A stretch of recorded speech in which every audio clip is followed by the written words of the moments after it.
Buckingham Palace is quietly adjusting the public profile of Prince George as the young heir approaches his 12th birthday on the 22nd of July, 2025. Under revised travel and engagement plans, the prince will shift from occasional appearances to a measured introduction to constitutional duties, marking the most significant change in his routine since King Charles III's coronation 2 years ago.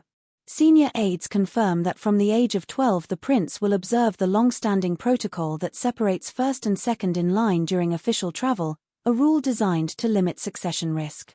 The policy, last amended in 2011, has been waived until now to allow joint family holidays, but future overseas tours will require Prince William and his son to fly on different aircraft or travel in staggered motorcades.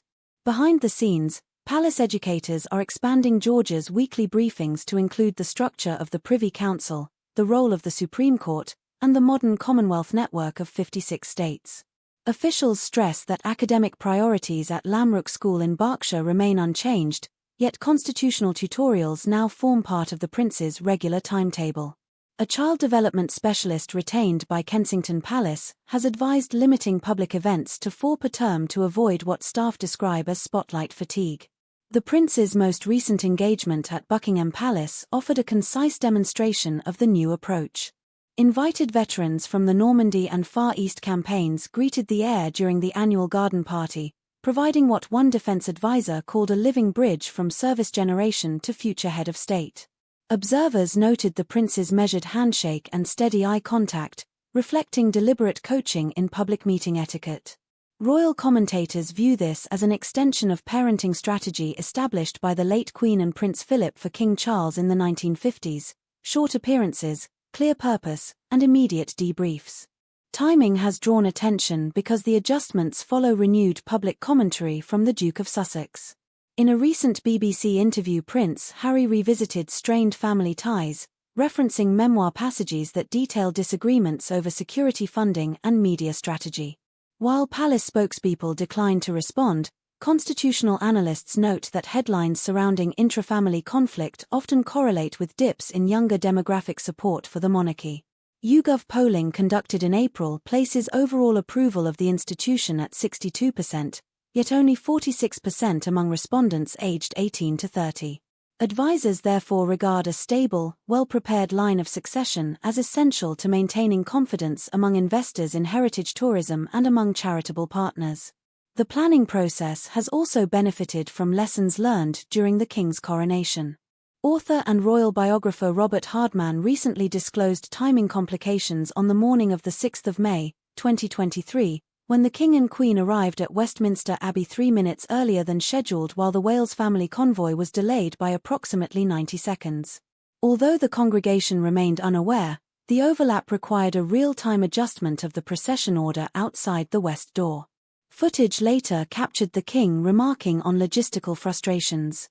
In response, the Lord Chamberlain's office has extended arrival buffer times for future state occasions involving child participants and reinforced contingency protocols for carriage routes.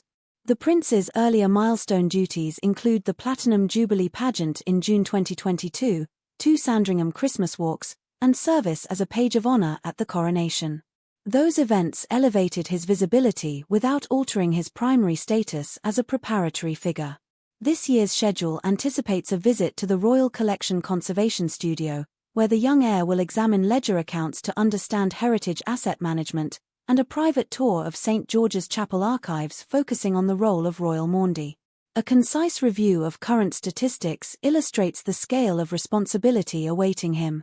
According to data from the Constitution Unit at University College London, a modern sovereign undertakes an average of 260 public engagements per year, signs approximately 20,000 documents, and acts as patron to more than 600 charities.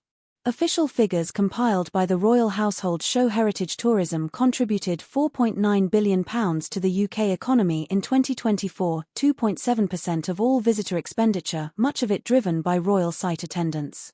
Charities report a 12% increase in donations within 7 days of coverage of a youth royal appearance, a trend confirmed by the Charities Aid Foundation.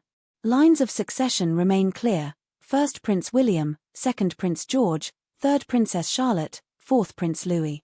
Any constitutional disruption would obligate Parliament under the Regency Acts of 1937 to 1953 to approve a Council of Councillors of State, hence the priority placed on separate travel for primary heirs.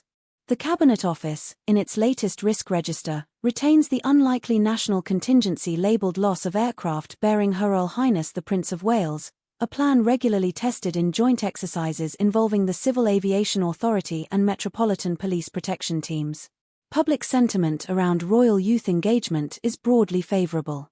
A Comrest survey in March found 68% of participants supported minimal exposure of royal children to media until secondary school, while 24% favoured an entirely private upbringing. Kensington Palace's communication strategy aligns with the majority view, maintaining controlled release of annual birthday portraits captured by the Princess of Wales and short, supervised Q&A sessions with accredited reporters. The Prince's upcoming involvement in the 80th anniversary of Victory in Europe Day will be closely watched.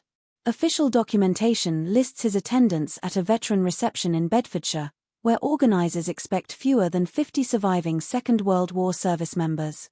Historian Dr. Elena Mallinson, who advises the Department for Culture, Media and Sport, notes this may be the last major national commemoration featuring eyewitness participants.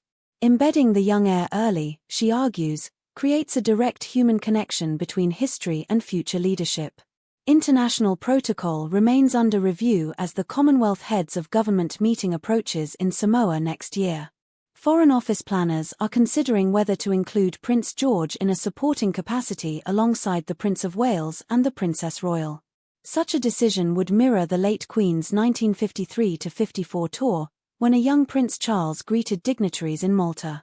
No final determination has been made, and the palace reiterates that any overseas debut will occur only when the prince's schooling and well-being allow. Away from formal duty, sporting and cultural participation continues. The prince plays weekly football for a local club and maintains piano lessons introduced during lockdown. Teachers report steady progress and a keen interest in art, evidenced by his recent win in the junior category of a Berkshire School photography contest. These details, while modest, serve an additional public relations function, presenting an image of relatable normality amid constitutional training.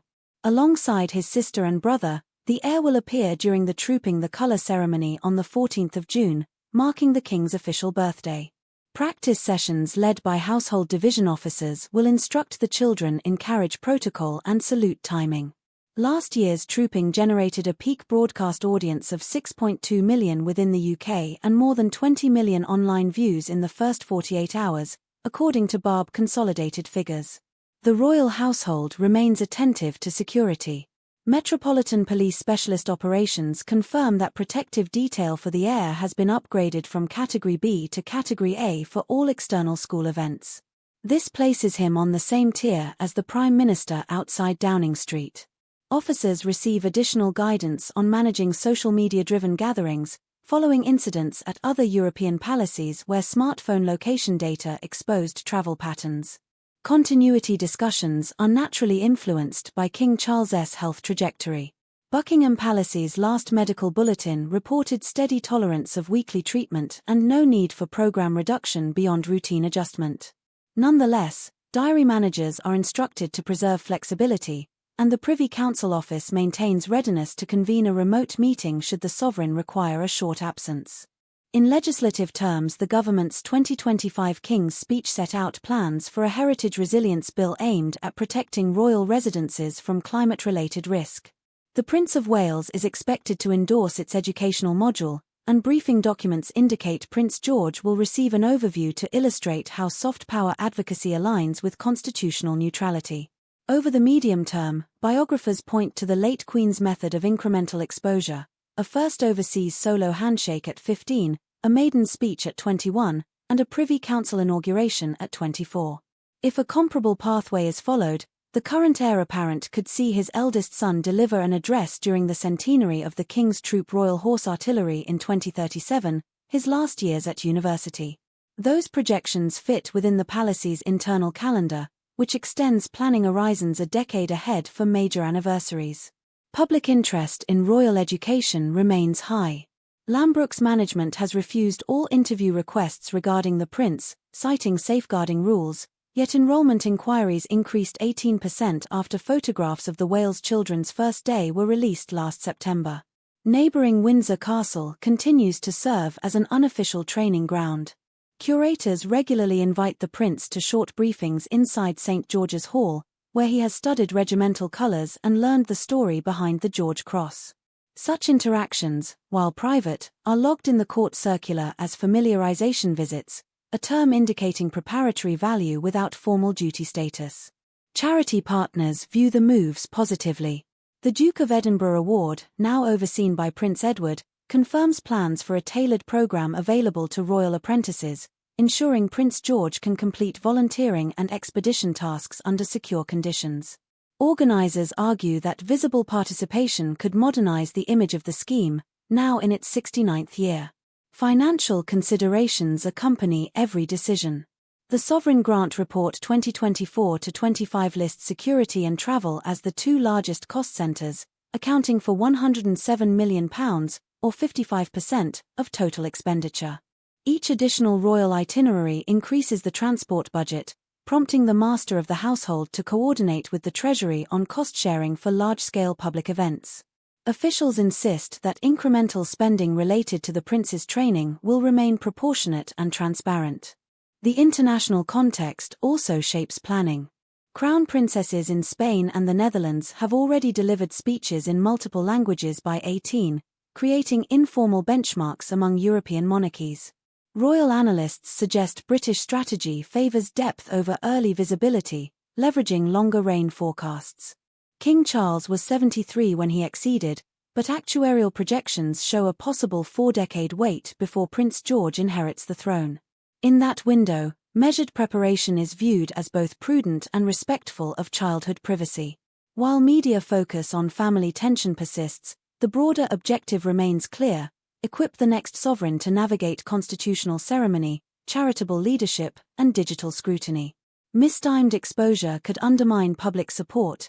Insufficient exposure risks unfamiliarity when authority eventually arrives. Balancing those imperatives, Kensington Palace will continue its approach of gradual, curriculum-guided involvement, aligning with precedent yet responding to modern expectations of transparency and accountability. Attention now shifts to summer commemorations of the Normandy landings, where Prince William leads delegations to French and British ceremonies. Planning documents state that junior members of the royal family may attend supporting events, though no final list is published. If the heir accompanies his father, it will mark his first role in an international remembrance context. Such a step, though small in protocol terms, would symbolize the unfolding generational handover, reinforcing continuity at a moment when national polls and heritage finances look to future leadership for reassurance.